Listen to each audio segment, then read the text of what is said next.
In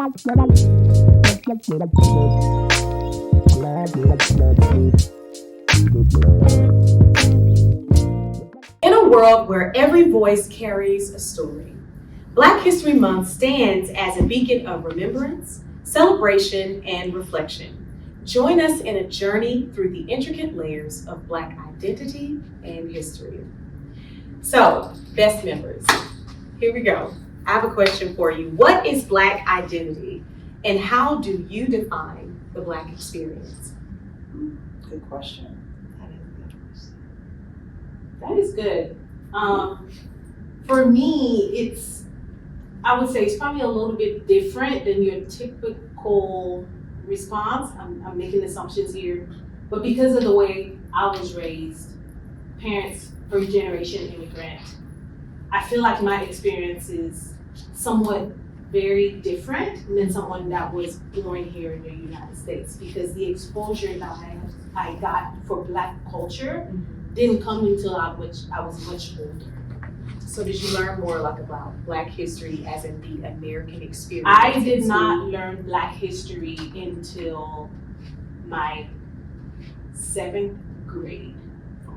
Interesting. Mm-hmm. Wow. Interesting. How has that influenced you? Well, it's made me feel inadequate about the culture. So it's like one year we had Black history trivia in the break room, and my husband knew all the answers, and I didn't. Interesting. So it's been very different for me, and as a result of that, I kind of feel like I'm lacking some of that culture.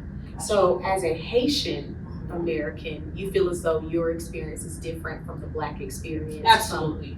As an you understand? So and the term African American doesn't necessarily land with me. Resonate. No, it doesn't. I'm more kind of like, I am Caribbean.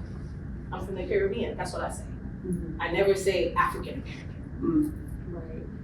So the Black experience, does anyone else want to comment on their personal experience? I mean, I would say, just in terms of the Black experience, the word that comes to mind for me is resilience. Mm-hmm. I think the story that we're told here in the United States just starts from slavery.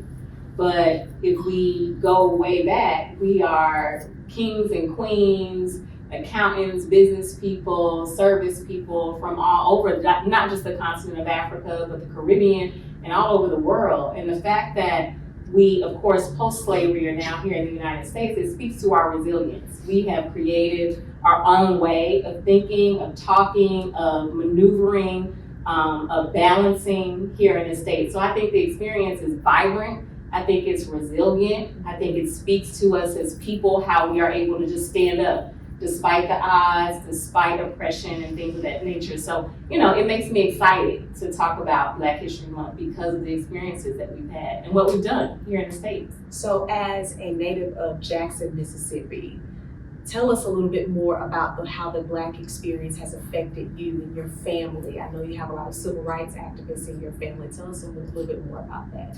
I would say, there's a lot of discredit that comes to Mississippi. There's a bad rap, if I should say, right? Yeah. Look, everybody took a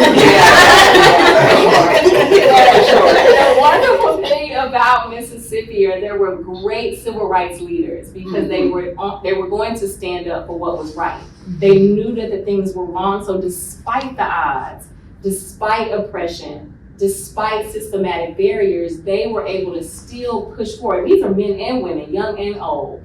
And so I think we don't give enough credit to Mississippi because of the work that they did there in the state, impacted the whole world. It didn't just impact Mississippi. And so I'm proud to be a Mississippian, but I'll be honest, back in the day, I wasn't proud. Very similar to what Harley's talking about, because Mississippi burnt, all the things. And for people that'll listen later, they probably have things to interject as well. But it made me flip as I got older of, wow, if those things did not happen and those people were not proud enough and strong enough to collectively do change and affect change, we wouldn't see this stuff today. Absolutely. So, Absolutely.